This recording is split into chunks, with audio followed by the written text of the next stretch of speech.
Tana Greene, good morning. I am so excited that you're here with me on Succession Stories because your story has so much depth to it, from your past and what you're doing today. You're a successful serial entrepreneur, CEO, and I think the timing is perfect too, because yesterday was International Women's Day, and it's about rising to the occasion, taking on challenges, and you've definitely done that in your career. So I'm really looking forward to talking to you. I am really excited to be here, Laurie, and I'm so glad you reached out to me because if I can tell my story to help one person, I feel like I've made a difference. I'm ready to go. Perfect. Well, why don't we do that? Why don't we have you tell your story? Can you share your background? Where did you grow up? Tell us about your early years. I actually grew up in Chesapeake, Virginia. And I grew up in a middle-class family. My father was a Coast Guard officer and my mother was a stay-at-home. I had a brother that was 2 years older, and I was an honor roll student, and I was the chaplain of my school when that was an elected position. Now I'm really aging myself, right? And life was great. And we lived in the, little 3-bedroom 1962 ranch. So I grew up in this, it was a leave it to beaver situation. I mean, we had dinner on the table every night at 6 o'clock, and of course, biscuits with that in the South. And, everything was great. And I went from middle school to high school. And what does every girl want when they get to high school is to say they got the boyfriend. Well, lucky or unlucky, I got Mr. Popular, who was a senior, who wanted to date me. And I fell head over heels. And by the summer of my between 9th and 10th grade, I got pregnant. So I had to go to my parents and say, I'm 15 years old and I'm pregnant. And I'll never forget my mother looking at me, and she said to me, I'm so excited. And I went, for what? And she said, I thought I was going to be too old to be a grandmother. Now, she was 34 when she had me, and back then in the 50s, that was pretty old to be having children. Yeah. So she was 51 at the time, and so she showed me just unconditional love, and I'm sure that's not what she was thinking, and I wish she was alive today because I'd love to say, what were you really thinking in that moment? She was so compassionate with you. Totally. And so then we sat down with my father, who was a mentor to me. He was a saint. He was the ultimate sounding board. He was never judgmental. He was always calm. And I remember him sitting us down and saying, what do you want to do? And we said, we want to get married. We're in love. So 2 weeks later, I'm walking down the aisle in a white dress, and the women of the church are throwing this huge reception for me. And we're going off to live this life of bliss. Now, I graduated 9th grade. That's it. He graduated high school. My parents helped him get a job. They had a little second home that they asked the people to move out of, and we moved in. Okay. And life was supposed to be grand. And those little signs of what I thought was love was control. And it got worse and worse. And next thing you know, I was faced with, I was living in domestic violence, physical and mental. And here I was, 16 years old with a baby, and he would take the phone to work with him. I was not allowed to see anyone or talk to anybody if he wasn't there. Wait, this wasn't a cell phone. This was a rotary heavy phone. Dial phone, right. Where you unplug it, take it. He unplugged it, and because you were home with your baby, you had a boy.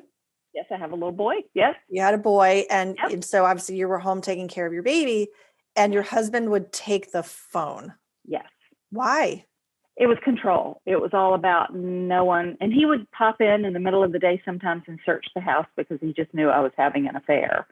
So it was crazy. And of course, here I am. I've lived in a life of where my parents were totally in love and they were the most incredible people.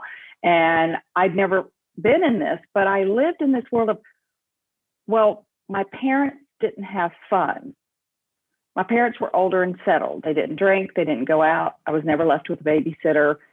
And to have fun, this is the other side of the coin. So I somehow associated living with that as okay in order to have fun and have a drink here and there and to party with friends. You couldn't have both. So I got the messages, and that's kind of one of my things I love to tell people is we tell ourselves these crazy messages sometime from something that we've heard or something someone said to us, and we got caught up in this world of it has to be this way or that way. And it wasn't, there was an occasion where we were supposed to be going on a date. My son at this time was about 8 months old. And it was a Friday night, and I was 17. And what every 17 girl wants to do is go out with her friends, right? So I'd spent all day getting ready. It was back before they had hair straighteners. And to get your hair straight, you had to put it on top of your head and put two big curlers in it that looked like Mickey Mouse or Minnie Mouse. Yeah. And you wore it all day like that in order to straighten your hair. I mean, I'd done all of the things, and he was late coming home. He came in, he'd been drinking. I was crying. I said, I really want to go out. So he goes, fine, get in the car. Get in the car, drive to my parents' house who were going to babysit. He takes the carrier out, sits it on the ground, and proceeds to beat me and drive off.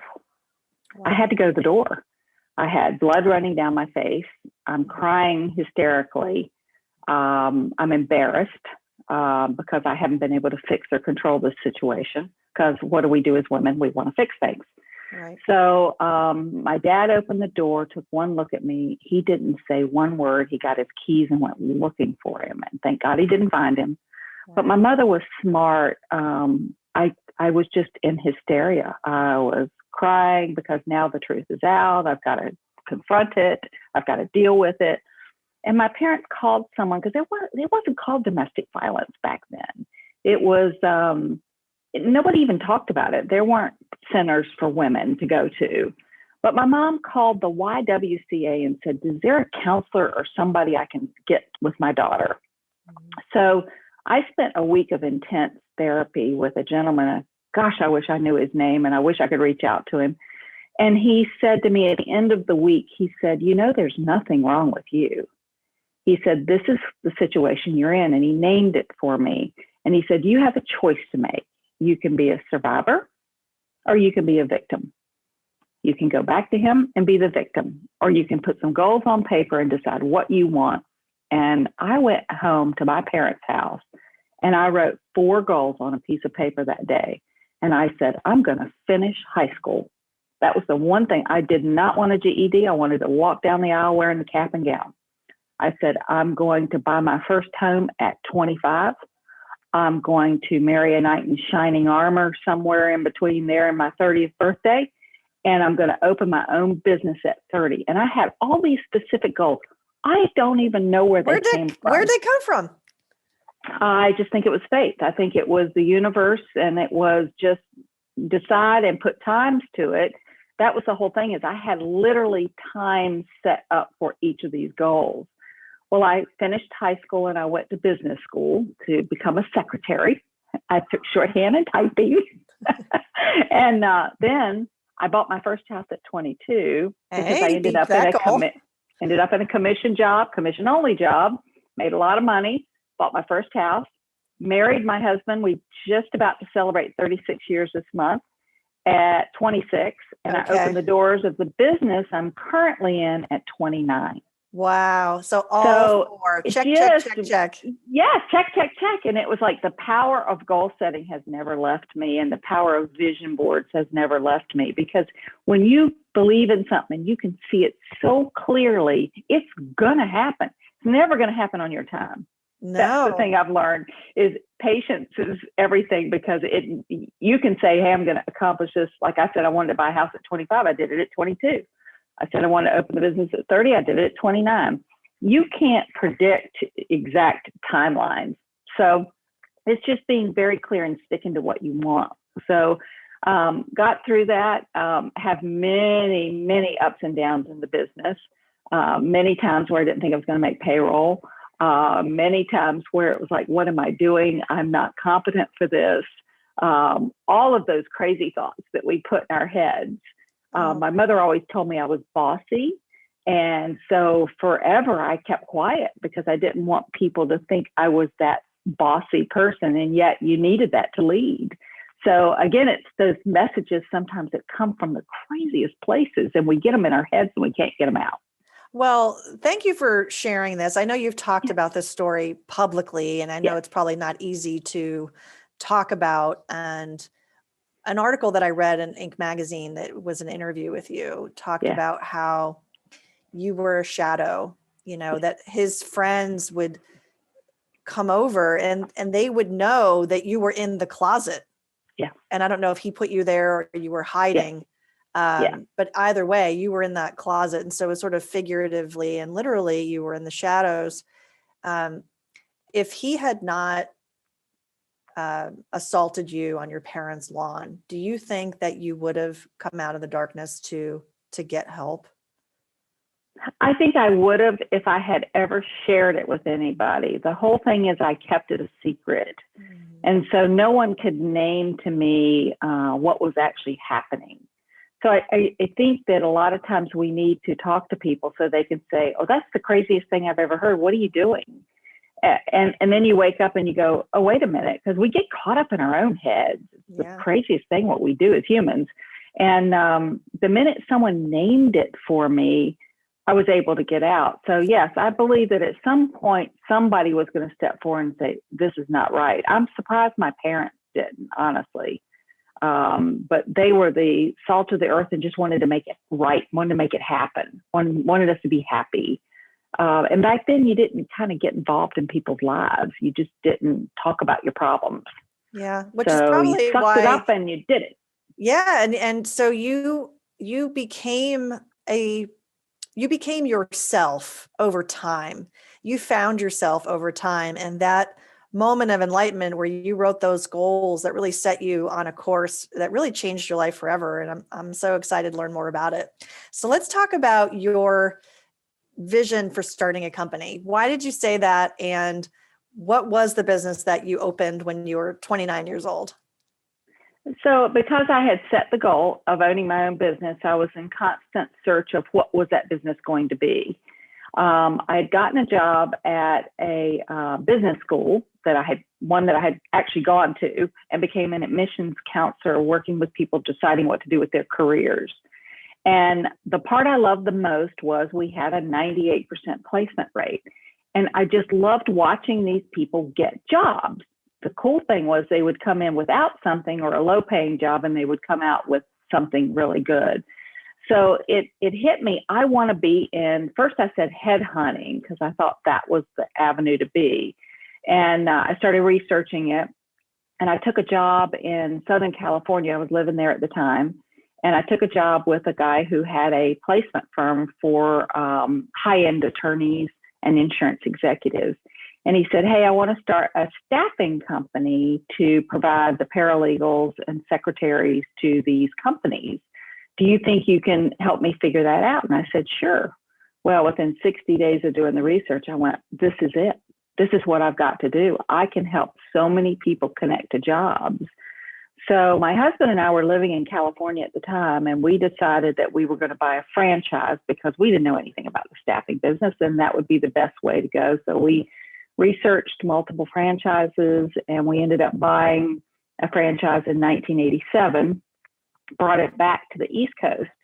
And again, I still haven't totally found myself or my voice even then. I'm still finding that voice, by the way. This is a long time, lifetime journey. It doesn't happen overnight. I want people to understand you don't just wake up one day and say, whoa, I found my voice. So we went through, we started the business, and somewhere along the way, those messages from my childhood took control of me. And that was that I'm the wife. He is supposed to be the CEO and the leader of the company, and I'm to support. And we went that way. I mean, we have a great marriage, phenomenal marriage, and a phenomenal business partnership. But it was something I had in my head that I was supposed to support him, and he was supposed to run the business. And that went on for quite a while. In 2000, we decided we had a franchise agreement was going to end in 2002.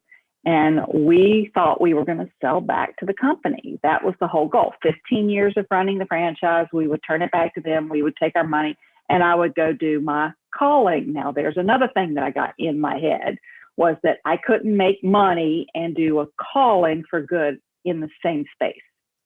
Money's evil. I'm not supposed to do that. But if I sell this, it gives me the money to go do this. So I had all these messages going on crazy in my head. Did you know what that calling was, or you just thought there would be a calling? No, there just has to be a calling, but it can't be making money. Can't be making money. Right. Because that's evil. That's wrong. So we're going along, and 2000 rolls around, and the company we were with went public. So we're a franchise now of a company that's gone public. They brought in a new CEO, and that CEO did not care for franchises, and his whole idea was to get rid of them. So we started seeing the handwriting on the wall, and we had been preparing a general manager to go with the sale of the company. So she'd been with me for 4 years. We had connected her very close with that company, and the whole idea was the transition would happen really easily. Well, she gives me her notice in 2001, middle of 2001, and says, my husband's taking a job. We're moving to Atlanta. I have to go. And I'm like, okay. So I throw a big going away party for her. I wishing her the best of luck. I even go over and help her pack her house up. She was taking a job with that company. They had hired her out from under me. You talk about becoming hardened over life, over time. But so they take her. She goes to work for them. I find out about it. And then all of a sudden it hits me. My franchise agreement's running out. They had to get her away from me for the non-compete for a year because she had the relationship with my clients. So they're just going to swoop in and take it. Well, then 9/11 hit. And we all know what happened then. Half my business gone overnight. I was doing 15 million. It went down to 7 million overnight because I was in total manufacturing. Nobody was manufacturing anything. Nobody was distributing anything. So I'm sitting 6 months out from the franchise ending. I feel like life is falling apart completely around us as we look at this. And we made the decision, we're going on our own. We are supposed to be doing this. We're supposed to continue with this. So we hired a coach. And I'll never forget what he said to me. He says, what is this calling thing that you keep talking about? And I said, well, I've got to go do this because of this. And he goes, could you not be in your calling right here? And I went, in what way? He goes, why did you get into this? I said, to help people get jobs. And he goes, do you not think that's a calling? And I went, okay. And then he and my husband asked me to come to breakfast one morning. And they looked at me and they said, we need you to lead the company. And I went, what? I can't do that. And they said, why can't you do that? I said, because it will ruin my marriage. Again, one of those message things that I had in my head, and my husband's looking at me going, no, I'm asking you to do this. Do you think that it was because of control, that you thought if you took control, he would resent you for it? It could have been. It was like, I'm not supposed to be the lead in this relationship. He is. So again, those messages came back to roost, and here I was. And so I slowly moved into that role, and it has taken me a good 10, 15 years to embrace it, to be honest with you. I was always going to him for every decision, and he would say to me, you need to follow your gut. You need to make those decisions. So he was a great coach to me as well in helping me really come out of this. And I feel like I've been like a seeker on steroids, trying to understand what the best leadership is in building culture and really helping understand values in your business. And what does that mean? What does purpose mean in your business? Because if I can't help connect my people to our purpose, they're not happy. They're not driving in their own purpose. They're not in that place of joy. So I started implementing a lot of these things. And at the time, my COO, who's now my president, and my husband would go there. She goes with that witchcraft again. So she was rolling her eyes. You're like, hey, we're going to do a values exercise. And she's like, what are this hokey business? What are we doing? Yeah. So these two guys are going down the hallway going, there she goes with her witchcraft again. So now they'll tell you best witchcraft that ever happened. I mean, so we were able to build, we hit 64 million. We ended up selling one of the divisions, which was transportation, to really embrace what we're currently doing now, which is my work choice. So again, I feel like my ultimate purpose is bringing empowerment to the working world that's never had it. Because if you think about hourly workers, they've never been empowered. They've been told where to be, how to act, and if 3 strikes, you're out. So they live in fear all the time of, I can't be at work today because my child's sick, especially in this pandemic when schools aren't in session and everything else. And, you know, these rules of you have to work this shift and you have to be there consistently. And if you're not, you're fired. Right. I mean, let's face it, that was created in 1920 something by Ford because he wanted to have his manufacturing floor filled 7 days a week. So he created these shifts. And then they started with the rules of if you're absent, you can't be here.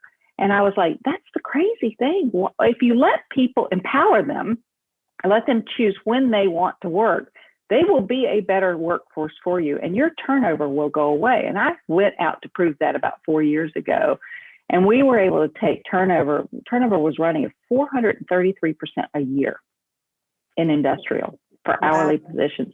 Because by 90 days, they've had their 3 strikes. They're out. Yeah. They're a great employee. Their production is high. And yet I'm firing them because life happens. So we were able to convince one client, Stanley Black & Decker, to take us on as a test site at one of their manufacturing floors.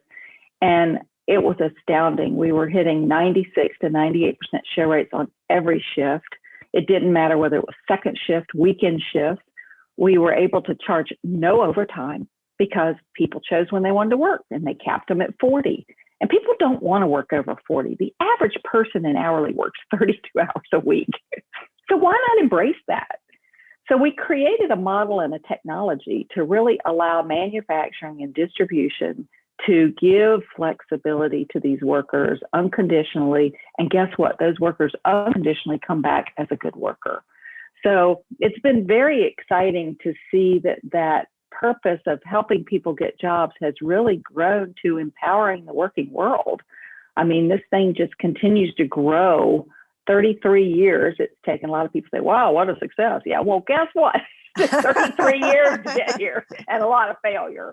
But ultimately now, I mean, everybody that works for us knows that their purpose is to empower these people and to help these companies build great workforces that give and give and give and don't turn over. So it's been an exciting ride. It's just the pandemic has helped us. It hurt us in the beginning because, of course, just like 9/11, people stopped manufacturing and people stopped distributing. And now it's helped us because e-commerce has grown 10 times over this pandemic because people learned to order online. I mean, if I come home and there's not an Amazon box on the front porch, I'm depressed. I mean, I look forward to that package because I forgot what I ordered, right? Absolutely. No, it's been a very challenging time. And so for the past year, how have your company's values helped you get through the pandemic? Oh my gosh, I can only say that we wouldn't have gotten through it without those values. I mean, one is see the awesomeness in others. And that really comes from how my mother really approached when I told her I was pregnant and she said, oh, I'm so happy. It's like that unconditional love. It's seeing the awesomeness in everybody. And especially now when people are hurting and they need a job, it's being compassion, and it's with your colleagues, with your family, with your friends. And dare to be different is another one of ours. And, I mean, I dared to be different, that's for sure. So it's like, how can we be different? How can we bring something to people that are really in need?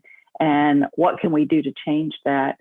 And say it, mean it, do it. I mean, that was my father. He was, when he passed away, and his elders and deacons in the church stood up and talked about him, and they called him Buddy.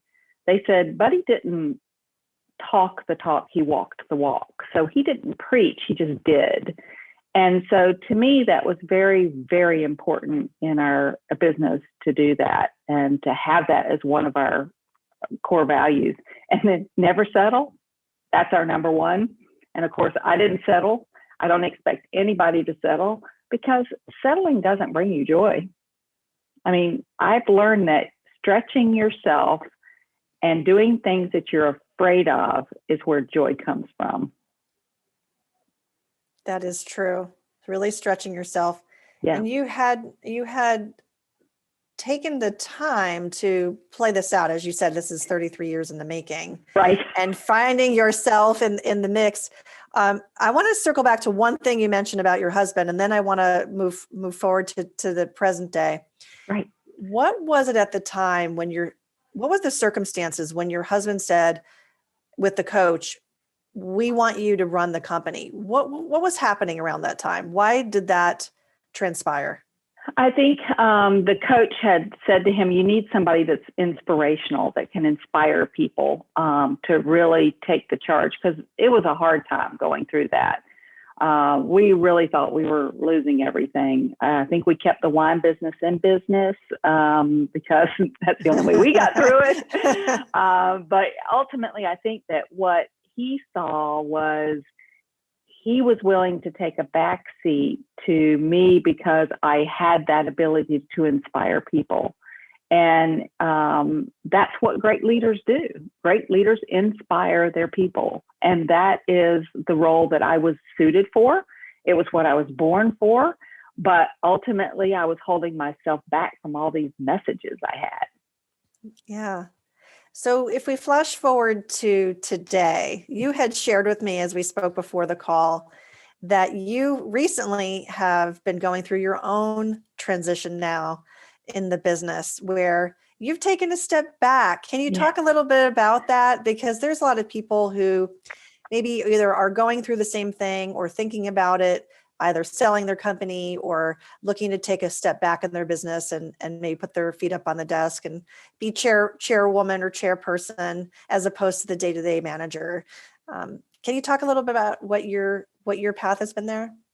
Yeah, there was a book I read by the Kaufman Institute many years ago, and it's The Speed of, what was the exact title was? The Speed of Leadership. And it talked about 3 levels of leadership. And I'll have to get you that exact title, but it was 3 levels of leadership. And one was a startup person, one was a growth person, and one was the sustainability. And if you don't recognize when it's time to get out of the way of the path of the business, you can hurt the business. And I realized at this point, it was time for me to continue to be the cheerleader, continue to inspire, but to back off the day-to-day and let my COO, who'd been with me 13 years, take the lead as the president. So we went through about a 90-day period of time, he and I really working through, what does that look like? What does it feel like? How do you interact with me? How do I interact with you? What does it look like as a board? And we were able to flush through a lot of that. And I said, listen, this is what I want. I want to back off to 2 days a week, and I want to be the investor in the business. I want to be the board of directors in the business, and I want to continue to inspire the people. So we were able to carve that out, and that started January 1. And I have to say, I have embraced it fully. What does that mean in terms of your work hours in a week? What were you working? I'm assuming. Oh my gosh, I was working 5 or 6 days a week. Yeah. Easily 6 days a week and 24/7. And now I'm only coming in on Tuesdays and Thursdays, and I will take calls as need be or jump into meetings as need be. But so far, I've pretty much kept my schedule to those Tuesdays and Thursdays. And I'm working out, I'm eating healthy, I'm spending more time with my granddaughter and my 2 children, and just really starting to embrace life. And it's been a great ride. I mean, I still am very involved in the financial aspects of the business and watching the numbers. I think I'll always do that. But I feel like this is the right place to let the next leadership take the role. And you have such a strong set of values that your core leadership team has been part of for, as you mentioned, the last 13 years at least for your president. Yes. So that's not surprising that there's continuity there. What does that mean for you? You know, this is essentially another child of yours, right? Starting this company from scratch. Is it hard to let go? And what does that mean for your identity? Well, I look at it like this: letting it go is allowing it to grow. So that is the best thing I can do for it. The worst thing I can do is continue hanging in and not letting it grow.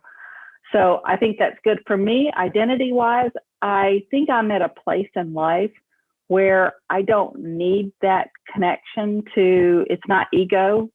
So I don't have that need to be recognized as the one doing it or the one having done it, or I don't care about that anymore. It's really all about relationships now. Maybe it's my age. I just turned 62. So it could be that. But it's like what's important in life. And it's experiences with people and relationships that is the most, that's what you remember. You don't remember building the business. You don't remember all of those things you go through. You do, but on your deathbed, is that what you're going to want to remember? No. So for me, it's really about just spending time. My husband and I love being together and love doing things together. And my daughter just got married in November. So that's been exciting. And my granddaughter's turning 11. So my son is 46 and my daughter's 25. So that's that whole world. That's the world. Of change. And, and a lot of change in that time. And so as you think about your next, and you talked about this sense of having a calling, do you think about that now? What is your calling now? I really think my calling is to create, continue. I have Creating a World of Difference, which is a nonprofit that I created about 10 years ago. Continue to fund that and continue to work with groups that need our help financially. I've served on many boards. I find that I'm better off giving money now than spending a lot of time with them. I don't mind doing that, but I think my place now is with my family. And I am thoroughly enjoying, and I want to help. I want to be that mentor that I had with my father. I want them to be able to say, she was there for me when I wanted to create my business. She jumped in and helped me. She helped me when I needed to figure out where I wanted my next phase of life to be without being judgmental. So I'm hoping that I can continue to do that with a lot of not only my children, but my children's friends, because I do that with a lot of them as well. And I'm guessing you're probably going to end up coaching a little bit here, whether it's about being an entrepreneur or living their inspired life. Do you think about starting another company at all? Is that serial entrepreneur coming out inside of you? Not yet, because this one's still in major growth mode. So right now I feel satisfied, but I don't know what will happen then. I did write a book in 2012 called Creating a World of Difference. And I thought seriously about going back to the tablet and doing my next phase, which would be more around living your life outside of messages and really working on core values. And how do you really do that? I used to write core values down and think, oh yeah, that's a good one. We'll take that one. And then when I realized you have to connect life experiences with that value to really understand how you can empathize with it and how you can really roll it out, it really became real then. It became very real about 10 years ago was when we really got deep into what is a core value and what does it mean. And I really love it when my team, all of the employees, send me stories a lot of times about what that means to them. What does never settle mean to you? And once they can connect that, then they connect it all the way through business and home. So I really think that people, when they're trying to set those core values, have to realize, well, what makes me tick first? And then what does that word mean to other people? And I tell my story, and then they connect their stories to that meaning of the never settle, of say it, mean it, do it. All of those are critical to them to create stories that match what they do. Because when you know what you do and why you make a difference in life and in business, you're much higher joy. I mean, like you doing what you do, Laurie, you get messages out to people that are changing their lives. That feels good. You may never hear back from them, but you know you're doing it. Sometimes I hear from the audience, and it is amazing when you don't, and in this medium, you don't know who's listening. No. But there have been some listeners that have reached out and said, I'm really enjoying your show. Here's why. And it does feel really, really good. And I do work with clients about things like this, about finding their next, finding their purpose, helping tie their values with their company, and whether it's preparing for the next generation of leaders or whether it's maybe selling their business to a third party, if you don't have your core values written down, and it isn't just a punch card exercise of, I got to do and check the box. Right. But that's where I do start with a lot of clients. So I'm glad you talked about that. And I have one client, she's funny. She's a roll your eyes person, like, oh, this is hokey, witchcraft. Why are we doing it? And then we did it. And she's like, here's how I ended up using it. She goes, here's why it was so powerful. She used it at her end of year meetings. She used it with client presentations. She used it in pitch meetings. Yes. That I see the value of it now. Laurie, what you're doing is so valuable. It's not hokey. I said, thank you. Yes, it's true. It's true. It's true. Well, two last questions for you, Tana. Sure. One is, if people want to find you or connect with you, what's the best way to reach out to you or to learn more about your company? Well, absolutely. www.myworkchoice.com. And you can get to me through that. I also have TanaGreene.com, where you can buy my book, Creating a World of Difference. And both avenues get messages to me. And if you know any people out there that are they need work, but they can't get a stagnant schedule, and they may not be highly skilled, this is a place for them to go. Great. And so they should go to that website. Yes. They can download the app. It's real simple. You just myworkchoice.com. It's an app. You fill it out within an hour on your couch. You're off to work. Anywhere in the United States? Well, we're in about 26 cities now and growing fast. So, gotcha. Okay. So they'll be able to find that. That's great. And the last question for you is about favorite quotes. If you have any that you'd like to share, or any mantras that you have that you can share. Okay, I got to think, because there's a lot of them that I love. My favorite that I say all the time is, the universe unfolds as it should. Have patience. Yes. Have patience. That's a beautiful quote.